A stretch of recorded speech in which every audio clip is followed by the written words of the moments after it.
Assalamualaikum warahmatullahi wabarakatuh. Kenalkan, nama saya Samuel Tafakas dengan NPM layakan 0053.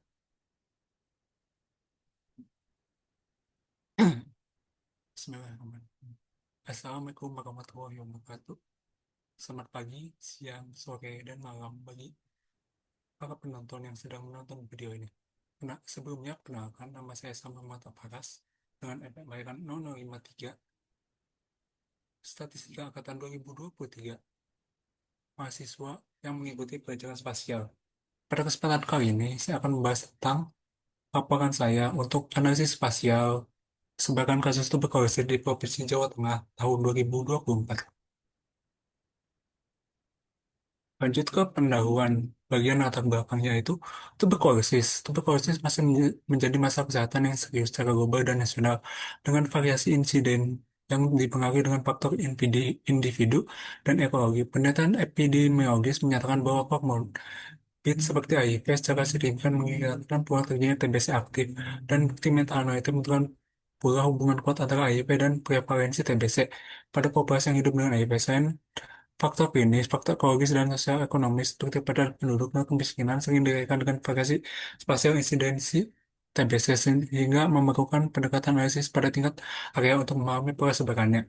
Literatur ekologi dan meta-analisis menemukan bahwa diabetes mellitus merupakan salah satu determinan yang penting untuk meningkatkan risiko TBC dan memperburuk hasil pengobatan. Selain itu, tinjauan sistematis terbaru pada hubungan diabetes dan TBC menunjukkan bahwa diabetes meningkatkan risiko berkembangnya penyakit TBC aktif dibanding tanpa diabetes. Oleh karena itu, ketika menganalisis sebagian spasial TBC pada tingkat kabupaten kota, penting untuk memperhatikan bagaimana ketersediaan layanan kesehatan dan beban kasus diabetes berinteraksi dengan karakteristik demografi dan ekonomi setempat, seperti kepadatan penduduk dan tingkat kemiskinan, serta kondisi terhadap air minum dan fasilitas sanitasi yang layak, karena faktor-faktor ini dapat mempengaruhi baik risiko penularan maupun hasil penanganan penyakit. Oke, lanjut ke identifikasi masalah. Berdasarkan latar belakang tersebut, terdapat beberapa masalah utama yang diidentifikasikan, yaitu pertama, terdapat ketidakmerataan sebagian kasus TBC di antara kabupaten kota di Provinsi Jawa Tengah pada tahun 2024 yang belum sepenuhnya dipahami pola spasialnya. Peran faktor komorbid, khususnya beban kasus diabetes serta determinan layanan kesehatan dan kondisi status ekonomi lokal, yaitu ketersediaan fasilitas kesehatan, pada penduduk, persentase penduduk miskin, cakupan air minum layak, persentase sanitasi layak terhadap sebaran kasus TBC di tingkat kabupaten kota belum dianalisis secara komprehensif pada dataset 2024. Belum ada konsensus atau apakah model komponen lag spasial atau model yang menangkap korelasi error spasial atau SEM lebih sesuai untuk menjelaskan variasi spasial kasus TBC di Jawa Tengah dan bagaimana perbandingan kinerja keduanya pada tahun 2024. Pola interpolasi spasial antara wilayah pada kasus TBC belum diuji, sehingga keterkaitan nilai kasus di suatu wilayah dengan wilayah sekitarnya belum diketahui. Lanjut ke tujuan penelitian, yaitu bertujuan untuk mendeskripsikan pola sebaran spasial kasus TBC di Provinsi Jawa Tengah pada tahun 2024 pada tingkat kabupaten kota, mengestimasi pengaruh variabel-variabel seperti jumlah fasilitas kesehatan, jumlah penderita diabetes mellitus, kepadatan penduduk per kilometer kuadrat, persentase penduduk miskin, persentase air minum layak, dan persentase sanitasi layak terhadap jumlah kasus tuberkulosis menggunakan model regresi spasial, mengaplikasikan dan membandingkan dua pendekatan regresi spasial, yaitu SAR, yaitu spasial autoregressive model, dan SEM, spasial error model, untuk menentukan model yang paling menjelaskan variasi spasial kasus TBC di Jawa Tengah pada tahun 2024 berdasarkan urutan kebaikan model seperti AIC, dan mengidentifikasi dan mengukur pola interpolasi spasial jumlah kasus TBC antar wilayah. Pada saat pertanyaannya yaitu unit analisis adalah kabupaten kota di Provinsi Jawa Tengah. Analisis spasial tidak dilakukan pada level kecamatan atau level individu. Periode analisis adalah tahun 2024 dengan menggunakan data kasus TBC yang dilakukan pada tahun tersebut sebagai variabel dependen. Ya. Variabel independen yang dimasukkan terbatas pada jumlah fasilitas kesehatan X1, jumlah penderita diabetes mellitus sebagai X2, kepadatan penduduk per kilometer keluarga sebagai X3, persentase penduduk miskin sebagai X4, persentase air minum layak sebagai X5, dan persentase sanis layak sebagai X6. Semua datanya per kabupaten kota. Variabel lain yang mungkin relevan seperti kualitas udara, akses layanan kesehatan, migrasi HIV tidak dimasukkan karena tidak dimasukkan dalam model utama karena keterbatasan data. Penentuan model spasial dan interpretasi mengikuti asumsi klasik model spasial. Jika ditemukan pelanggaran asumsi serius, akan dilakukan transformasi atau pendekatan global, namun pembahasan teknis lanjutan akan disajikan secara terbatas pada lampiran. Tinjauan pustaka yaitu spatial dependence, autokorelasi, SAR, spatial autoregressive model, spatial error model, SEM, interpolasi spasial. Untuk metode penelitiannya, data yang digunakan bersumber dari Portal Data Jawa Barat, Portal Data Jawa Tengah, dan Badan Pusat Statistik BPS. Unit spasial merupakan dalam bentuk poligon pada peta digital atau shapefile. Metode analisis pertama-tama akan dilakukan analisis terhadap autokorelasinya, lalu lanjut meng- melakukan pemodelan spasial, dan dilanjut menghitung interpolasinya. Oke, lanjut saja ke dashboardnya. Untuk dashboardnya sebagai berikut. Di sini terdapat jumlah total kabupatennya, jumlah total kasus TBC pada tahun 2024, rata-rata angka TBC di kabupaten kota, dan maksimum angka TBC-nya. Jadi angka TBC paling tinggi itu berapa? Untuk top 10 kabupaten kota dengan kasus tinggi ada sebagai berikut, yang ditempati oleh Banyumas pada peringkat pertama, dan untuk top 5 kabupaten dengan kasus terendah ada sebagai berikut, yaitu Klaten, Temanggung, Semarang, Kota Magelang, dan Karanganyar. Oke, selanjutnya, jika misalnya datanya terdapat error, bisa dilakukan dengan upload file, tapi karena seperti yang dilihat di sini tidak ada error, jadi tidak perlu melakukan upload file. Untuk review datanya bisa dilihat di sini, bisa di search ya. Untuk peta deskripsinya seperti ini.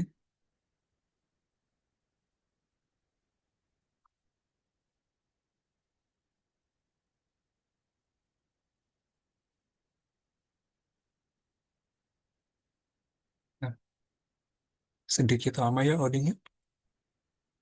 Bisa lihat di sini daerah dengan kasus TBC yang paling tinggi ditandai dengan warna merah tua, sedangkan kalau kasus TBC rendah, maka warnanya akan makin memutih. Jadi bisa lihat di sini Kabupaten Brebes, Cilacap, dan berarti di sini itu wilayah dengan kasus TBC yang lumayan banyak.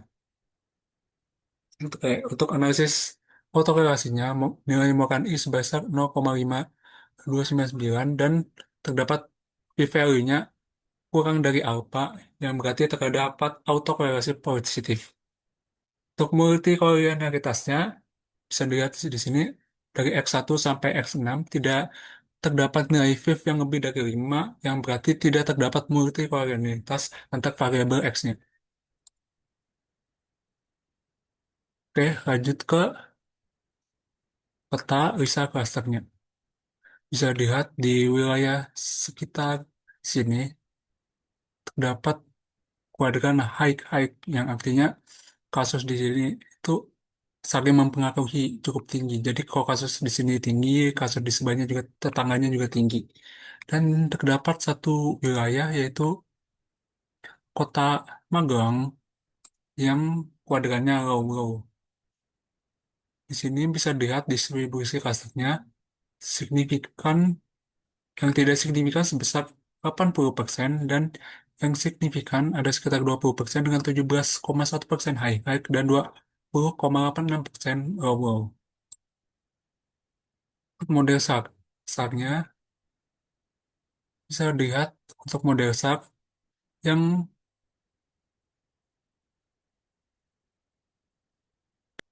kayak lanjut ke modelnya.